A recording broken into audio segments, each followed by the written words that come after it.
Assalamualaikum warahmatullahi wabarakatuh. Assalamualaikum warahmatullahi wabarakatuh. Pemirsa, penonton channel YouTube tafsirquran.id, pada program Kisah Inspiratif Pakar kali ini, kita alhamdulillah telah kedatangan tamu. Beliau Pak Ahmad Rafiq, SAG, MAG, MA, PhD.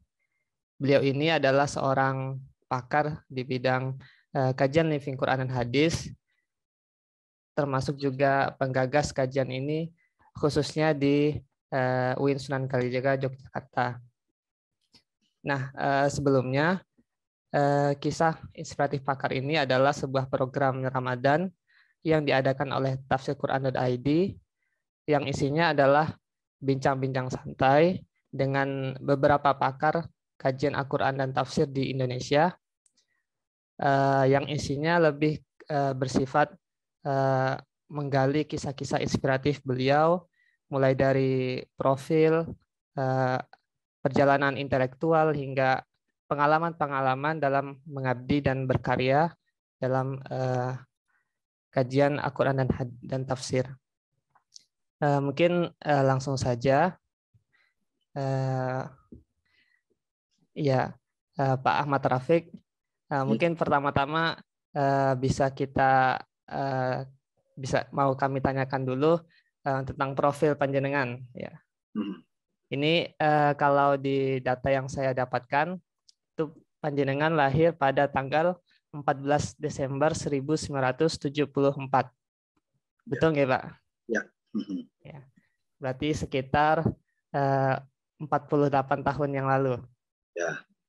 Di Facebook tuh sering ada iklan ayah yang lahir di bulan Desember adalah ayah yang hebat. Iklan sih sebenarnya, iklan baju kaos. Ini memang terbukti, Pak. Insya Allah. Iklan baju kaos. Itu panjenengan asli Banjar, Pak?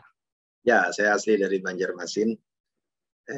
Saya baru hijrah ke Jogja tahun 1999, berarti ketika usia saya sekitar 25 tahun. Jadi seusia Nabi nikah, saya nikah dan hijrah. Masya Allah. Itu sewaktu S1? Sesudah selesai S1. Saya menyelesaikan S1 saya di jurusan tafsir hadis dulu. Jurusan tafsir hadis Yayasan Antasari Banjarmasin. Saya selesai tahun 97. 98 saya mengikuti program pembibitan calon dosen di Jakarta, angkatan ke-11 itu angkatan betot dengan model program itu, walaupun ada sesudahnya lagi. Lalu 99 saya diangkat jadi dosen di IAIN Sunan Kalijaga saat itu. Di Fakultas Usuluddin juga di jurusan tafsir hadis. Ya. Berarti S1-nya itu di IAIN Antasari Banjarmasin ya, Pak? Ya, IAIN. Dulu IAIN masih. Sekarang juga sudah jadi UIN Antasari Banjarmasin. Ya. Soalnya ya saya dapat data di Dikti itu, di website Dikti itu memang S1-nya IAIN Antasari. Tapi kalau di websitenya UIN Suka itu di IAIN Sunan Kalijaga. Iya. Berarti, saya menyelesaikan di IAIN, saya juga alumnus UIN Sunan Kalijaga karena saya menyelesaikan 2 program master saya di UIN Sunan Kalijaga. Jadi yang pertama saya selesai tahun 2003, yang kedua selesai tahun 2005. Kedua-duanya di UIN Sunan Kalijaga, hanya berbeda program. Yang pertama itu full program di IAIN Sunan Kalijaga saat itu. Di program di Prodi Agama dan Filsafat, konsentrasi hubungan antara agama. Lalu kemudian yang kedua di Interdisciplinary of Islamic Studies.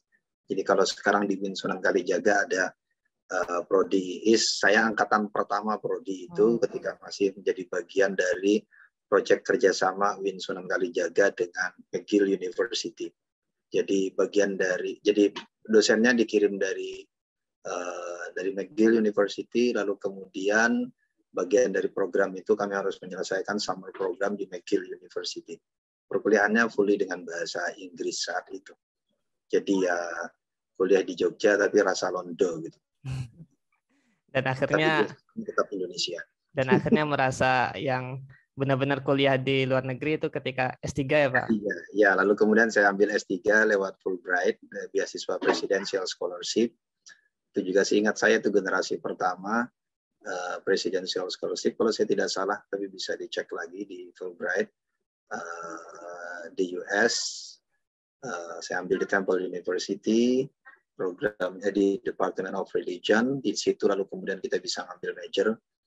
Fokus saya nanti di kajian tafsir. Saya selesaikan dalam 7 tahun. Jadi program itu semacam direct PhD. Karena direct PhD, maka lalu kemudian saya punya peluang untuk mengambil lagi master yang ketiga. Jadi dengan menyelesaikan 30 credit hours, sambil melanjutkan studi doktornya. Jadi dapat master lagi, walaupun master yang ketiga ini tidak saya urus surat menyuratnya, tapi sebenarnya menyelesaikan lagi satu. Jadi 3 kali nih. Jadi 3 kali, sangat ya berarti sangat cinta dengan ilmu apa dengan ini. Itu ketika kalau aliyah Yunan itu ketika saya sekolah dulu, saya masih ingat diajari oleh guru saya di kampung ketika saya aliyah. Saya di Martapura, sekitar 40 km dari Banjarmasin. Ada cerita yang sampai sekarang masih melekat di kepala saya dan sering saya ceritakan ke mahasiswa-mahasiswa saya. Cerita tentang Imamul Haramain, Imam Al-Juwaini, ya menjelang ajalnya ketika beliau meminta muridnya untuk membacakan buku yang beliau karang sendiri. Sang murid lalu kemudian tanya, "Loh, Syekh, kan Anda yang mengarang buku ini dan mengajarkan kepada kami?" Jawaban beliau sederhana, "Aku ingin meninggal dalam status sebagai talib ilmi." Jadi beliau berkata pokoknya beliau mau meninggal dalam status sedang belajar. Makanya belajar terus jadinya. Jadi dan kalau guyonan di kalangan mahasiswa, status mahasiswa itu sebenarnya adalah untuk mempertahankan status agar jangan sampai berpindah jadi status pengangguran. Karena kalau tamat belum kerja kan pengangguran. Jadi minimal ada status dulu. Makanya sekolah terus gitu, biar status mahasiswanya aman gitu, sampai yakin dapat pekerjaan. Di Martapura itu program khusus juga ya Pak? Ya, saya ambil dulu saya aliyah, madrasah aliyah program khusus. Di nasional itu saya angkatan keempat, tapi di Martapura kami angkatan pertama. Jadi, pertama lagi. Ya, jadi 3 angkatan pertama itu ada di 5 kota, lalu kemudian 3 angkatan pertama di 5 kota, lalu kemudian pemerintah mendirikan lagi di 5 kota yang lain, termasuk di Martapura di gelombang kedua di tahun keempat. Nah, saat itulah saya masuk tahun 90. Ya, tahun 90. Dan karena adanya di sana, dan salah satu karakter MOPK itu adalah sepaham saya, dia akan menyerap karakter lokal di mana sekolah itu ada. Jadi pemerintah memang menyiapkan standar program yang akseleratif.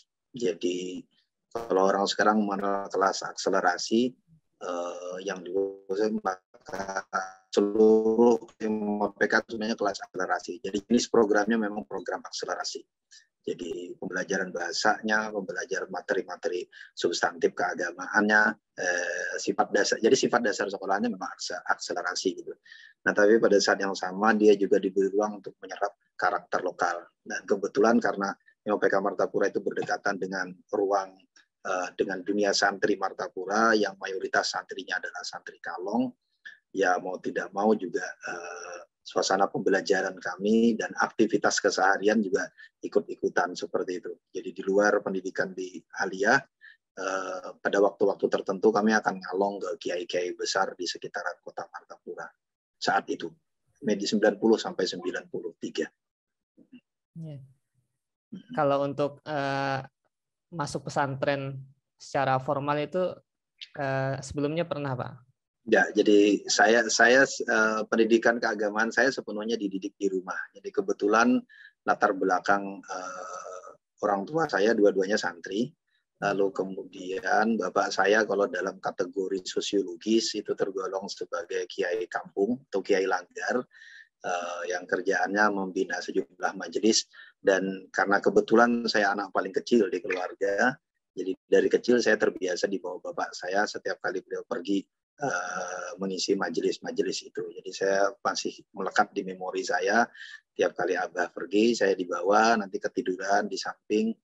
Jadi saya masih mengingat Abah ngajar Ihya Ulumuddin sama orang, lalu kalau dalam Abah juga ngajar ngaji, karena kebetulan beliau juga guru tajwid dan beliau guru tafsir.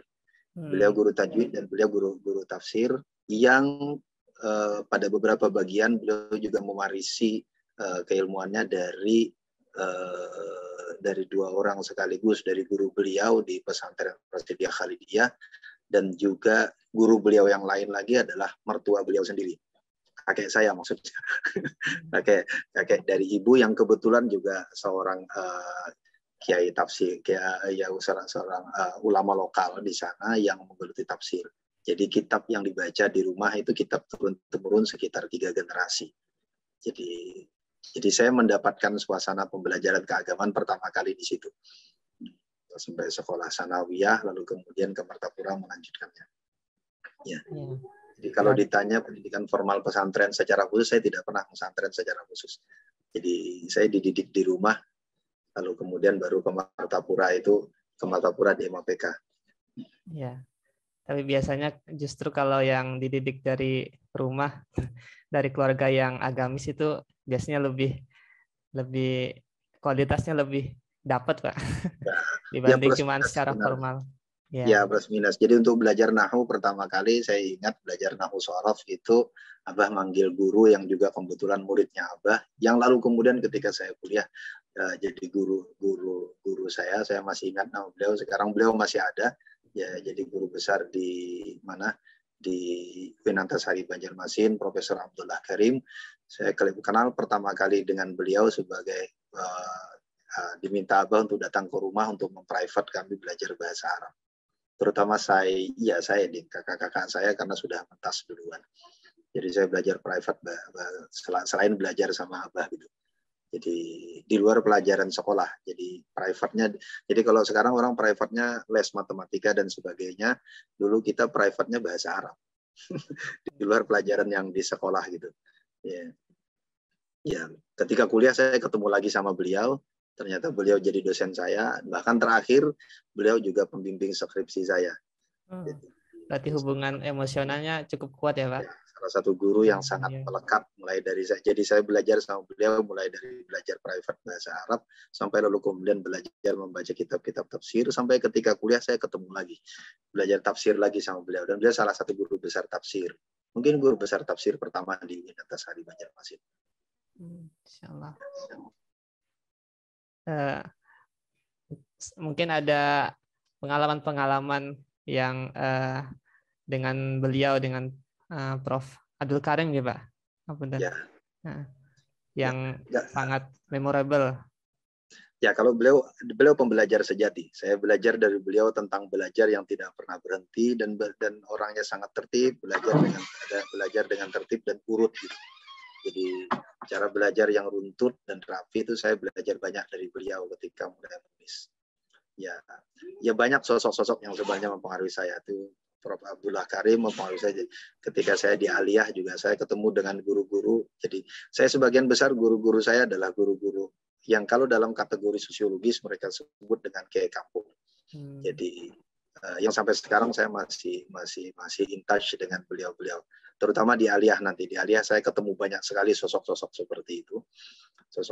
Bahkan hampir semua guru-guru saya yang cara mereka membelajarkan agama tidak sekedar pengetahuan secara kognitif, tapi yang kemudian saya sebut dengan performasi di dalam diskusi-diskusi belakangan saya, justru itu sebenarnya adalah refleksi dari pengalaman pembelajaran saya tentang agama dulu. Mulai dari sejak sanawiyah, aliyah, kemudian ketika saya kuliah, pengalaman belajar itu terefleksikan dalam penjelasan teoritis yang saya dapatkan kemudian. Di saat itu saya tidak punya penjelasan teoritisnya. Saya hanya tahu bahwa belajar itu tidak hanya kognisi, tapi belajar itu juga performasi.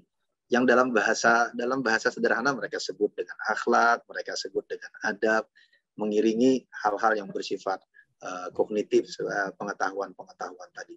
Tapi justru itu yang melekat. Jadi ketika ngaji dulu di Imam VK, kita ngantuk, guru-guru nggak pernah negor, guru-guru kita.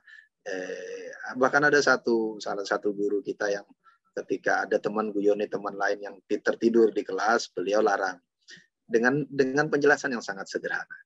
Ya, saat itu kata beliau ya orang dulu untuk bisa kata beliau menghabiskan uang jutaan rupiah untuk bisa tidur. Maksudnya mungkin penyakit insomnia. Maka kalau ada orang bisa tidur di tempat manapun termasuk di kelas, jangan ganggu dia. Dia dapat rezeki yang tidak mudah didapatkan oleh orang lain. Jadi bagaimana cara memahami. Nah itu yang kemudian konsep sosial etik, konsep performasi dalam beragama yang saya temukan sekian tahun kemudian ketika saya membaca buku. Ternyata apa yang saya alami itu penjelasannya kemudian. Ya, berarti itu termasuk yang menginspirasi panjenengan ya Pak dalam mengkaji Living Quran. Ya. Jadi riset saya, kenapa lalu kemudian, jadi saya konsentrasi ke tafsir seperti saya sampaikan tadi sebenarnya sejak kecil.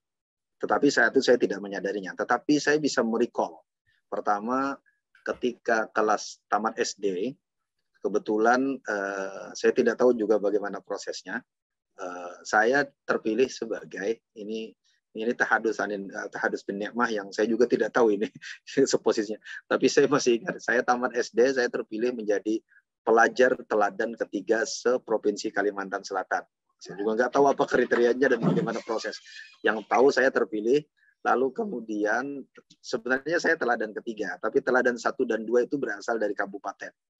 Saya lupa kabupaten mana. Kebetulan karena saya tinggal di Banjarmasin, jadi pada saat puncak acara Hari Anak Nasional, 23 Juli tahun 1987. 86 ya. 23 Juli, satu hari puncak Hari Anak Nasional, saya akhirnya mewakili pelajar SD. Karena yang 1-2 dari kabupaten. Nah saat itu saya ingat, ditanya oleh gubernur yang saat itu meminta masing perwakilan SD, SMP, SMA untuk sama-sama tampil, lalu diwawancara oleh gubernur di panggung. Gubernur tanya sama saya, cita-citanya mau jadi apa? Anda kebayang jawaban anak kelas 6 SD? Saya jawab saat itu, saya mau jadi dosen tafsir hadis. Dosen itu apa? Saya tidak tahu, prototip saya hanya bapak saya, Abah karena selain kiai kampung, Abah juga dosen. Tafsir hadis itu saya tahunya ya karena kitab-kitab di rumah dan yang diajarkan Abah dengan murid-muridnya baik yang di rumah ataupun Abah pergi keluar ngaji, ya kitab tafsir dan kitab hadis. Jadi saya tahunya saya mau jadi dosen tafsir hadis. Saya nggak punya imajinasi apa-apa. Sesudah itu aliyah juga ketika di MAPK itu kita diminta untuk mengkhususkan salah satu bidang tertentu dalam disiplin dan subdisiplin studi Islam. Saya juga sudah mengambil konsentrasi ke tafsir. Saat itu saya mulai membaca kitab-kitab tafsir, kuliah lagi di tafsir hadis. Nah bersamaan dengan saya membaca kitab-kitab tafsir, belajar tentang tafsir, saya juga melihat fenomena-fenomena yang menyertainya, yang ternyata interaksi dengan Quran itu tidak tunggal, tidak hanya berbentuk kitab-kitab tafsir, itu yang saya temukan. Tapi saat itu saya tidak menemukan bangunan teoritis apapun, hanya melihat bahwa fenomena itu ada. Pada saat membaca kitab tafsir, saya akan ketemu penjelasan yang sebenarnya tidak sepenuhnya tepat dalam definisi tafsir yang dijelaskan di dalam kitab Ulumul Quran misalnya. Ada teks, ada makna, tapi dia bersifat praktikal, sesuatu yang bersifat praktis. Tapi lagi-lagi saya tidak mendapatkan penjelasan teoritis apa-apa. Sampai nanti akhirnya saya ke Jogja, ketemu dengan teman-teman di Jogja, dosen-dosen di tafsir hadis yang juga lebih dulu tercerahkan dibanding saya, lebih dulu menguasai penjelasan-penjelasan teoritis. Dalam diskusi-diskusi itulah lalu kemudian saya ketemu, Eureka, ini problem akademiknya. Ada fenomena interaksi orang dengan Quran, yang interaksi itu ada di teks, ada dalam keseharian, tetapi kita di jurusan tafsir hadis tidak pernah bisa memberi penjelasan. Baru saya mulai, dari dulu saya sudah ketemu fenomena, tapi nggak pernah bisa memberi penjelasannya. Penjelasan itu ada di karya-karya antropologis, penjelasan itu ada di karya-karya sosiologis. Padahal sumber informasinya, kalau gitu kita sebut sebagai data, itu berhamburan di dalam diskursus studi Quran kita, di dalam kitab-kitab yang kita baca. Nah, mulailah kita berdiskusi tentang bagaimana kita menjelaskan ini, baik fenomena teks maupun fenomena aktual kontemporer di masyarakat. Nah, diskusi itulah yang sebenarnya menjadi pemicu awal. Saya bisa menyebut nama 3 orang. Kita duduk pertama kali bicara itu saya duduk dengan 3 orang. Ada Pak Mansur dan Pak Baidowi di Jogja. Dua-duanya dosen senior di tafsir hadis di atas saya. Pak Mansur seorang pembelajar yang sangat kuat. Beliau sangat menguasai Hasan Hanafi, teks-teks Hasan Hanafi yang juga dipengaruhi oleh ilmu-ilmu sosial sebenarnya Hasan Hanafi. Relatif agak Marxian. Lalu Pak Baidowi S2 dia di sosiologi, tapi dua-duanya adalah dosen tafsir hadis. Makanya obrolan kita melihat fenomena sosial menjadi agak klop. Itu sebenarnya pemicunya. Jadi pengalaman keseharian saya dulu dikasih sama guru saya, kalau mau ini baca ini, mau ini baca ini. Amalan-amalan keseharian kita sebenarnya. Tapi lagi-lagi, ini nggak ada penjelasannya di kitab tafsir. Bagaimana menjelaskannya? Dulu nggak kepikir bagaimana menjelaskan. Tapi sudah curiga. Harusnya bisa dijelaskan. Tapi kenapa kita nggak bisa menjelaskan? Tapi kan belum ketemu. Sampai tadi main-main di Jogja dan ketemu bentuknya. Gitu. Ya, mungkin untuk menyadari pun sebagian orang, mungkin kebanyakan orang juga belum menyadari, Pak. Kayak ya. Misalnya saya benar. Jadi awareness bahwa itu satu problem akademik saja juga tidak mudah. Tidak mudah. Dan kalau kita bincang Living Quran seperti yang saya bicarakan di platform yang lain juga, karena ini perbincangan ini pengetahuan itu kan menggelinding. Pengetahuan itu tidak akan mencapai bentuk yang mapannya dalam waktu cepat. Itulah pengetahuan. Yang instan itu nggak ada. Pengetahuan itu sebenarnya muncul, dikoreksi, begitu terus sampai dia menemukan bentuknya. Bahkan kalau pakai kategorinya Thomas Kuhn, pada sampai saat di puncak pun, ketika dia established, mapan, dia akan mengalami krisis yang lalu kemudian mendorong munculnya model-model pengetahuan baru. Atau dia sebut dengan paradigm shift. Jadi pergeseran paradigma. Begitu. Ya, mungkin lanjut ke pendidikan panjenengan tadi. Setelah itu yang buku penelitian Living Quran Hadis yang tahun 2007 itu panjenengan udah jadi saya saat itu sedang S3 di Temple University. Jadi saya walaupun saya terlibat obrolannya, tapi saya tidak terlibat menulis itu. Karena saat itu saya sedang studi di Temple. Ya, tetapi diskusinya saya mengikuti diskusinya. Ya, walaupun saya sering katakan di banyak kesempatan, bahkan juga di ruang kelas, sampai titik ini posisi saya sebenarnya masih clear.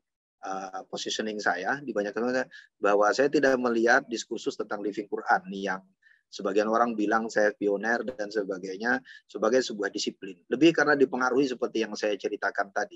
Ini ada pengalaman, ada fenomena-fenomena yang membutuhkan penjelasan.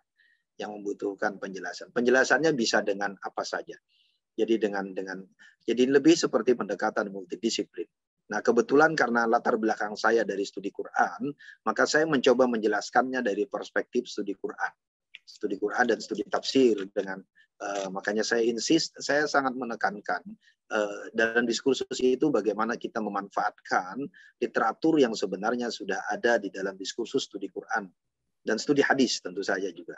Karena saya produk jurusan tafsir hadis yang tidak memisahkan kajian tafsir dan kajian hadis. Jadi berbeda dengan generasi sekarang yang terpisah antara ilmu Al-Quran dan tafsir dan ilmu hadis. Bobot pengetahuan mereka terhadap keduanya sangat ditentukan oleh persentase tafsir dan hadis dalam kurikulum masing-masing. Di mana di AT persentase tafsir lebih menonjol, di ilmu hadis persentase hadis lebih menonjol. Ya sebenarnya itu. Jadi saya lebih melihat sampai sekarang saya dalam posisi lebih melihatnya sebagai fenomena. Ketika saya membeli pengantar buku terakhir yang saya jadi editornya, maka sesuatu yang sebenarnya sudah lama saya berbincangkan itu, tetapi tidak pernah saya tuliskan kecuali saya diskusikan di banyak kesempatan. Akhirnya saya tuliskan untuk menegaskan positioning itu, bahwa ini adalah fenomena yang bisa dibaca dengan cara apa saja. Lalu saya menawarkan posisi saya di dalam diskursus studi Quran dan studi hadis dengan latar belakang saya dalam studi Quran, begini cara kami melihatnya. Itu yang saya bahasakan dengan transmisi dan transformasi. Untuk melihat bagaimana teks-teks yang sudah tersedia dalam diskursus studi Quran sebenarnya ikut berkontribusi memberi penjelasan terhadap fenomena aktual dari resepsi orang terhadap Quran yang ada pada saat ini. Kalau orang baca Quran, tidak cukup hanya penjelasan antropologis. Orang dalam diskusi antropologi orang bisa memberi penjelasan, dalam sosiologi orang bisa memberi penjelasan, tapi dalam diskursus studi Quran kita bisa memberi penjelasan yang menjadi penjelasan berdasarkan penjelasan tekstual, lalu kemudian perangkat-perangkat pengetahuan kontemporer untuk memahami perilaku-perilaku aktual. Ya. Jadi mungkin mulai dari tahun 2007 ketika muncul buku penelitian Living Quran dan hadis, kemudian disertasi panjenengan yang juga termasuk paling banyak yang dikutip tahun 2014 nih Pak. Ya. Kemudian sampai sekarang 2022 ini kan banyak sekali kajian-kajian penelitian tentang Living Quran hadis. Ya.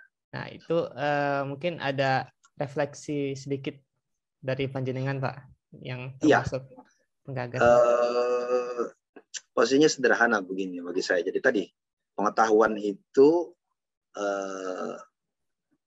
untuk mencapai titik kemapanan itu butuh waktu yang panjang. 15 tahun kalau 2027 itu waktu yang pendek sebenarnya untuk sebuah pengetahuan berkembang. Nah termasuk kajian ini, kajian Living Quran, Living Hadis, semua orang berhak untuk berkontribusi, membangun perspektif, lalu kemudian menunjukkan cara kerjanya, lalu berargumen dengan posisinya bahwa pada beberapa hal saya bisa sepakat, bisa tidak sepakat. Tadi karena background saya adalah studi Quran, saya tidak sepakat dengan kajian Living Quran yang hanya semata-mata mendeskripsikan sebuah fenomena. Bagi saya, ya itu sah dalam fenomenologi misalnya, itu sah. Tetapi, dan mungkin itu juga bisa diterima dalam riset-riset grounded dalam antropologi, tetapi di dalam diskursus ulumul Quran, studi Quran menurut saya tidak cukup. Tidak cukup itu. Kenapa? Karena dalam diskursus studi Quran kita memiliki sejumlah teks yang membangun diskursus pada masanya masing-masing, bahkan sampai ke masa kita, yang lalu kemudian mempengaruhi cara berpikir orang tentang teks, tentang Quran, yang akhirnya cara berpikir itu mempengaruhi cara berperilakunya. Itu yang saya tekankan di artikel itu. Jadi artikel itu sebenarnya juga sekaligus bagian dari kritik saya terhadap fenomena yang ada. Ya tentu kritik ini bagian dari dialektika yang ada di dalam diskursus. Jadi yang lain saya yakin juga punya pendapat yang lain yang bisa berargumen, dan saya senang sekali kalau kalau yang saya tuliskan juga dikritik dan dibangun argumen. Ada yang lain yang membangun argumennya. Itu bagian dari cara pengetahuan ini lalu kemudian tumbuh. Lalu kemudian kapan mapannya kita tidak menunggu itu. Entah kapan, kita tidak menunggu kapan mapannya. Kita hanya mengikuti saja dia mengalir. Nah, tapi saya yakin ini bagian dari cara bagaimana sekarang misalnya di beberapa kesempatan ada diskursus tentang pengetahuan pendidikan yang non-dikotomik. Nah, menurut saya disadari atau tidak disadari, diskursus Living Quran ini mendahului atau setidaknya menjadi bagian dari diskursus itu.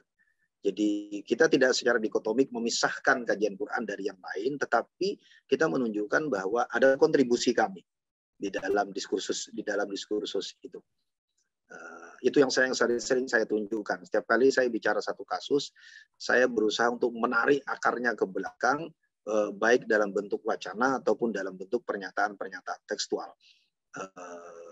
Tapi tidak dalam konteks untuk menjustifikasi, tapi untuk memberikan penjelasan diakronis. Bagaimana teks itu lahir di satu tempat, diresepsi orang di satu tempat, pindah ke tempat yang lain, diresepsi lagi oleh orang di tempat yang lain, terus sampai ke masa kita sekarang. Ya.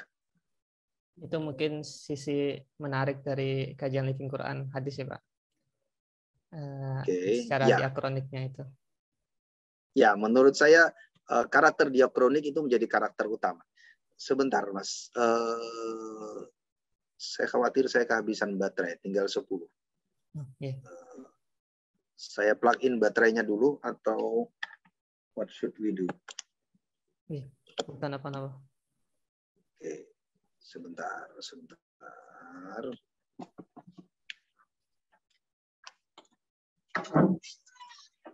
Kabel panjang mana nih? Kami dengar ya apanya.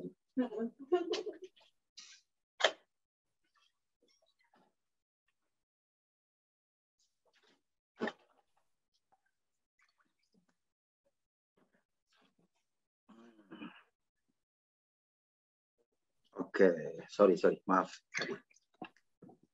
Iya, menurut saya, iya, kalau dikatakan itu menarik, iya, karena pembahasan yang sama sebenarnya bisa kita temukan sebelumnya di dalam teks-teks sebelumnya. Jadi dalam diskusi terakhir di satu tempat, saya menunjukkan bahwa misalnya Farid Eshaq di akhir tahun 90-an itu sudah mengungkapkan fenomena itu. Jadi subchapter di buku dia, The Quran, A Short Introduction, ada satu subchapter dia menulis tentang Quran in Everyday Life. Dia bicara tentang fenomena itu. Nasr Hamid Abu Zaid di mana di Encyclopedia of the Quran yang diedit oleh Jen Demin McAuliffe juga menuliskan satu entry khusus tentang itu. Dia kasih judul Quran in Everyday Life, persis sama seperti itu. Nah, kedua tulisan ini sebenarnya mengawali diskusi ini menurut saya dengan memaparkan fenomenanya, mulai dari fenomena tekstual, fenomena yang terdapat dalam penjelasan teks, maupun fenomena-fenomena aktual yang dia lihat pada saat dia menuliskan itu. Tetapi kedua-duanya belum memberi penjelasan teoritis, baru sebatas menunjukkan bahwa fenomena itu ada. Nah, yang kita lakukan belakangan adalah berusaha untuk memberikan penjelasan teoritis terhadapnya. Dan tentu tidak akan ada penjelasan tunggal terhadap itu. Jadi kita menikmati saja dengan beragam penjelasan terhadapnya. Ya, balik lagi setelah panjenengan S3 di Amerika ya, Pak? Yes, di Temple University. Temple University. Itu kenapa milih Amerika, Pak, sebelumnya? Kan mungkin ada yang Jerman misalnya, yang terkenal kajian Al-Quran juga, atau sebenarnya negara Eropa lain. Yang saya maui dari dulu, karena kebetulan kakek saya yang saya ceritakan kitabnya available di rumah, yang lalu kemudian dipakai oleh Abah, lalu kemudian itu yang saya baca. Kakek saya sebenarnya dulu studinya di Mesir. Jadi tahun berapa tuh ya? Saya nggak tahu tahun apa, karena saya lahir tahun 74, kakek saya lahir tahun 76. Mungkin masih zaman Orde Lama kakek saya ke Mesir itu. Jadi kakek saya, kakek saya ke Mesir. Ya memang bukan mungkin lagi, memang masih zaman Orde Lama. Kakek saya ke Mesir.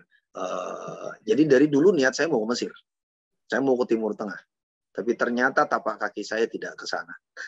Karena beasiswa yang tersedia untuk S3 ke Amerika. Tapi tidak hanya itu. Tidak hanya itu. Jadi sambil menunggu kesempatan itu ada, pada saat yang sama saya juga berinteraksi dengan banyak orang, saya membaca literatur, saat itu internet belum sekuat sekarang, saya bisa menemukan dari cerita banyak orang bagaimana kekayaan literatur yang tersedia di Barat. Sebenarnya itu penggugah saya pertama, lalu kemudian melirik negara di Barat. Barat secara umum sebenarnya. Jadi saya mendengar cerita orang, lalu membaca di sejumlah literatur, membaca bagaimana literatur itu tersedia dengan sangat masif di sana. Dengan sangat masif, satu. Kemudian yang kedua, konsentrasi saya tentang isu-isu tadi, isu-isu fenomena, saya menemukan penjelasannya dari beberapa literatur yang kebetulan itu literatur dari Amerika. Saya baca Frederick Denny, saya baca Christina Nelson, saat itu saya baca Anna Gate, semuanya bercerita tentang fenomena Quran. Fenomena Quran yang persis seperti fenomena yang saya pikirkan tadi dengan teman-teman. Oh, di situ ada penjelasannya. Maka lalu kemudian saya memilih mencari tempat di sana. Dan akhirnya berlabuh di Temple University. Dan di Temple University saya bertemu dengan dua orang yang saya bertemu dengan banyak orang. Tapi dari sekian banyak orang itu ada dua orang yang cara mereka berpikir dan penjelasan mereka tentang Islam itu match dengan target, dengan apa yang saya maui. Pertama, Allah yarham Profesor Mahmud Ayyub Al-Lubnani, beliau seorang Libanes, jadi orang Libanon, beliau ahli sejarah agama-agama dan juga ahli Quran. Beliau mengarang buku The Quran and Its Interpreters. Ini sebenarnya kitab tafsir kalau dalam bahasa Arab. Tapi karena dalam bahasa Inggris orang bilang buku. Padahal itu kitab tafsir. Kitab tafsir yang beliau karang secara khusus. Allah yarhamhu, tetapi beliau sudah meninggal tahun kemarin ya. Tahun apa? Ya, mungkin tahun kemarin. Tahun kemarin beliau belum ada setahun beliau meninggal, seingat saya. Ya, belum ada setahun Prof. Ayub meninggal. Dan saya sangat dekat dengan Prof. Ayub secara personal, tidak hanya secara akademik. Dari beliau saya bisa melihat tentang karena beliau backgroundnya orang sejarah agama-agama, lalu kemudian beliau juga studi Quran, dan cerita beliau tentang fenomena itu sangat mengalir. Lalu kemudian yang kedua, supervisor saya juga sangat attach dengan dekat dengan beliau, Profesor Khalid Yahya Belangkinship. Pak Khalid saya biasa manggil adalah sejarawan. Beliau ahli sejarah Islam klasik dan tengah.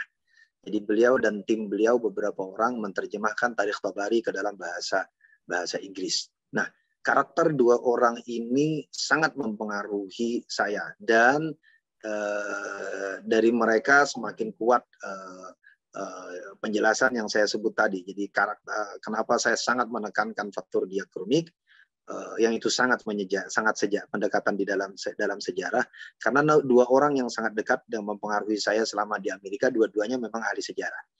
Satu sejarah agama-agama, yang satu sejarah Quran. Yang Prof. Ayub selain sejarah agama-agama, beliau juga ahli Quran. Yang Pak Khalid, Prof. Khalid, selain ahli sejarah Islam klasik dan tengah, beliau juga ahli hadis. Jadi, dan itu yang mempengaruhi karakter saya, mempengaruhi struktur berpikir saya sampai saat ini dalam menjelaskan.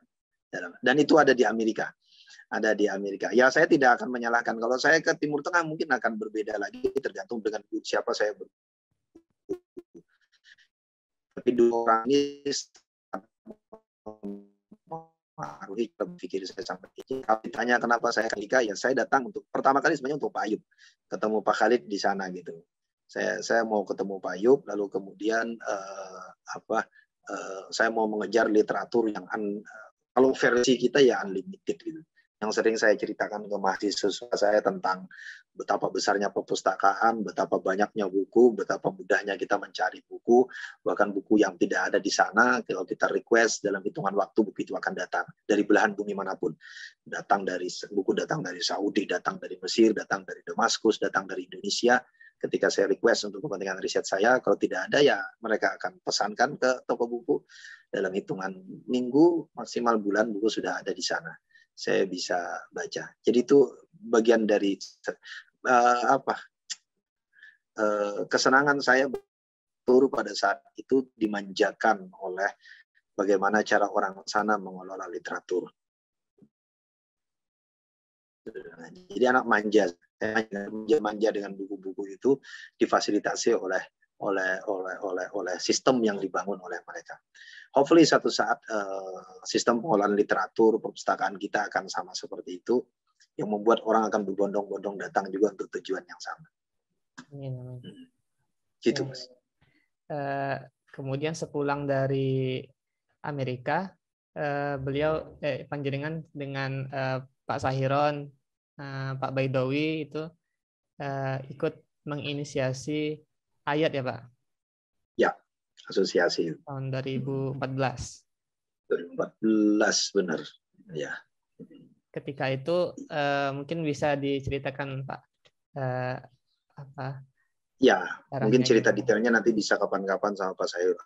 Sederhananya begini, saat itu Pak Sahiron, Pak Yai, saya manggil Pak Yai Sahiron posisinya sebagai Kaprodi S2.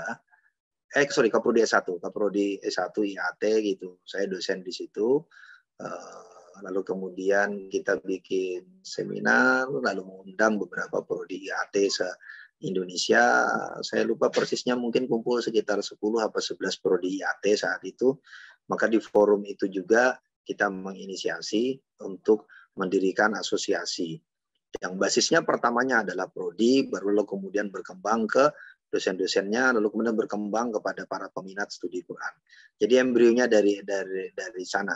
Dan ya jumlahnya sekarang menggelinding terus, dan kepentingan kita dengan asosiasi itu adalah di satu sisi kita bisa saling bertukar untuk menemukan kesamaan visi, kesamaan misi, kesamaan tujuan sesama penggiat studi Quran dan tafsir di Indonesia. Tapi pada saat yang sama, karena yang berkumpul di sini juga adalah institusi-institusi formal, kita juga bisa berdiskusi untuk memberi penajaman di masing-masing tempat. Jadi di asosiasi itu masing-masing prodi mendiskusikan dan kita beri kesempatan untuk membangun karakternya masing-masing walaupun sama-sama IAT, dan kita bisa berbagi informasi. Jadi kalau ada orang mau tahu tentang kajian tafsir tapi fokusnya adalah tafsir pesantren, dia ke Surabaya. Kajian tafsir tapi fokusnya adalah ke Living Quran atau Hermatika, dia ke Jogja, dan seterusnya. Jadi masing-masing tempat itu kita beri ruang untuk membangun karakternya dari lewat asosiasi itu, dan bisa saling berbagi informasi. Dan tentu kemanfaatan lain juga menggelinding terus. Tetapi yang pasti bahwa kita terkumpul di satu WA group, akhirnya kadang muncul guyonan, tetapi yang paling penting juga adalah arus informasi tentang perkembangan studi Quran dan tafsir itu menjadi cepat tersebar. Jadi cepat tersebar, lalu kemudian akhirnya alih pengetahuan juga berlangsung dengan cepat, transfer pengetahuan dari satu tempat ke tempat lain juga berlangsung dengan cepat. Jadi tidak ada lagi kategori center and peripheral. Kalau dulu luar Jogja, saya dari Banjarmasin bisa merasakan bagaimana jurusan-jurusan yang guyonan orang tidak terlalu menjanjikan pekerjaan itu pasti peripheral. Sementara kalau di Jogja kan jadi center sekali, Jogja, Jakarta itu pusat gitu kan. Nah, tetapi dengan asosiasi ini semua bisa menjadi center di tempatnya masing-masing. Karena arus informasi yang bisa terbagi dengan cepat. Tentu dinamis ya, tidak bisa dipukul rata. Tapi secara umum itu bisa ke sana, dan ya bagaimana hasilnya secara maksimal tentu ya waktu yang akan menjawab nanti. Tapi perkembangan ke arah sana mulai terlihat gitu. Kalau dulu sangat kerasa center and peripheral. Guyonan itu bahasa. Kita sering menggunakan center and peripheral. Jogja, Jakarta, jadi center, daerah-daerah lain itu hanya menjadi peripheral. Tapi sekarang enggak. Hampir semuanya menjadi center-center baru. Di Makassar, di Banjarmasin, di Banten, di Aceh, di Jambi, di Riau. Mereka menjadi center-center baru di ruangnya masing-masing. Dan tetap terhubung di dalam asosiasi. Gitu. Kalau tidak salah saya dengar itu logo ayat itu juga usulan dari panjenengan gitu, Pak. Iya, logo itu saya yang saat itu ketika diskusi, logo itu saya diinspirasi dari surah Al-Qalam. Nun wal qalami wa ma yasturun, karena asumsinya ini sekumpulan akademisi yang akan menuliskan apa yang mereka pikirkan. Jadi kita tidak sekadar mengkajinya, tetapi juga berbagi pengetahuan lewat tulisan-tulisan. Jadi nun wal qalami wa ma yasturun itu kalau dalam bahasa kontemporer itu disebut dengan knowledge production. Jadi ada produksi pengetahuan. Jadi tidak sekedar menerima pengetahuan, tetapi ini tempat di mana kita memproduksi pengetahuan. Maka lalu kemudian jadi jurnal, ada jurnal Nun, dan tidak hanya jurnal Nun, tetapi juga kita tadi juga bagian di antara proses sharing informasi, lalu kemudian berbagi jejaring, itu juga dengan saling menghidupkan jurnal di tempat masing-masing dengan saling bersilang paper gitu.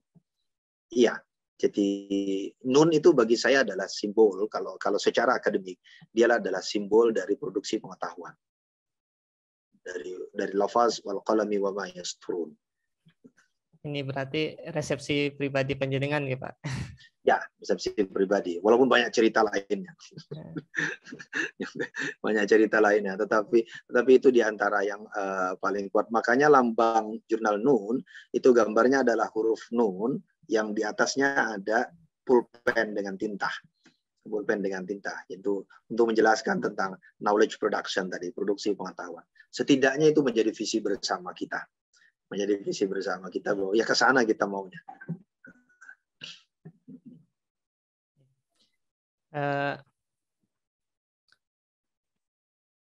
Ini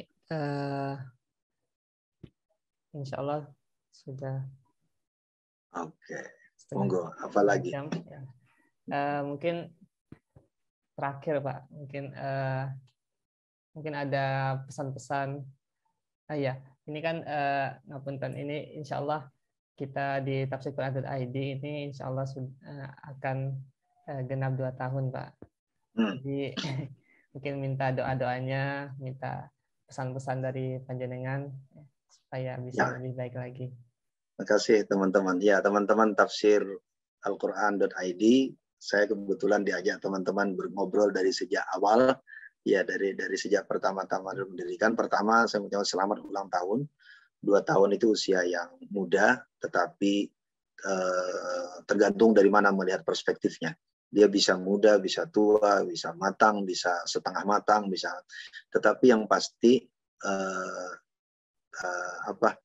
Al-Quran sebagai kitab suci adalah satu dari sedikit, kalau tidak satu-satunya teks di dalam diskursus akademik yang melahirkan produksi pengetahuan yang sangat banyak.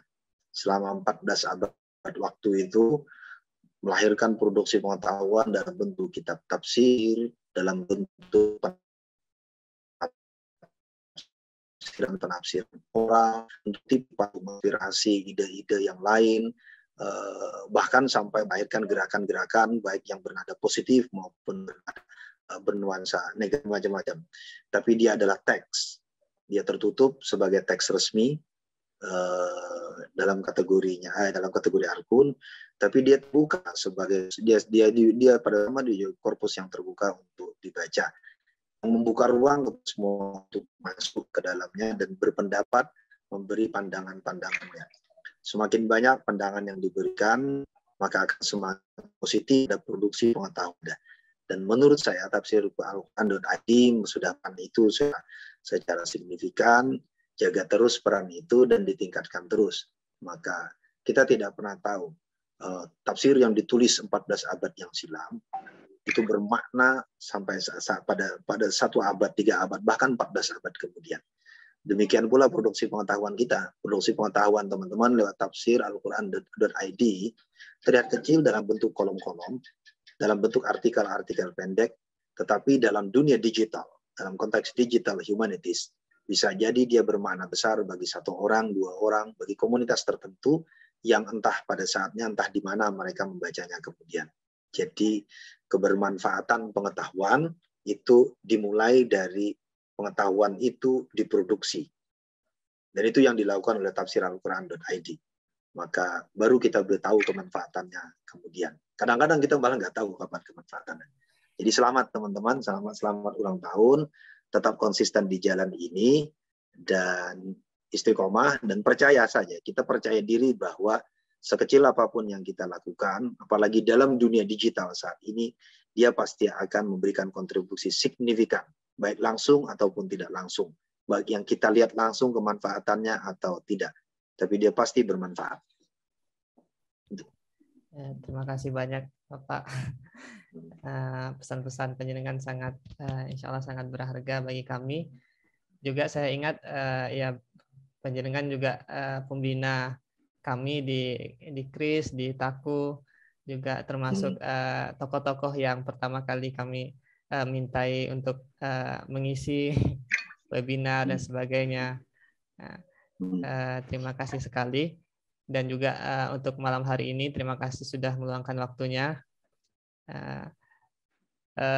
Juga misalnya teman-teman kalau misalnya ingin lebih dekat lagi dengan beliau, ingin mempelajari pemikiran beliau tentang refleksi-refleksi beliau tentang khususnya kajian Living Quran Hadis, bisa nanti membaca tadi itu buku Living Quran yang ditulis oleh para anggota ayat Asosiasi Ilmu Al-Quran dan Tafsir se-Indonesia. Juga beliau ada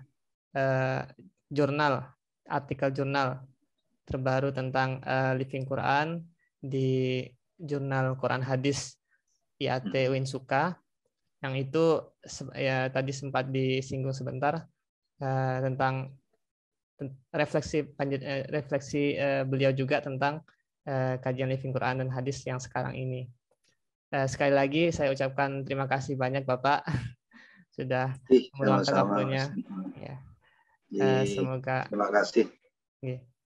Semoga sehat selalu. Amin. Keluarga sehat, walafiat, rezeki lancar. Ya, sehat semua, sukses teman-teman Kris, teman-teman tafsir Al-Quran.id. Amin. Barangkali itu Bapak, saya mungkin stop rekamannya.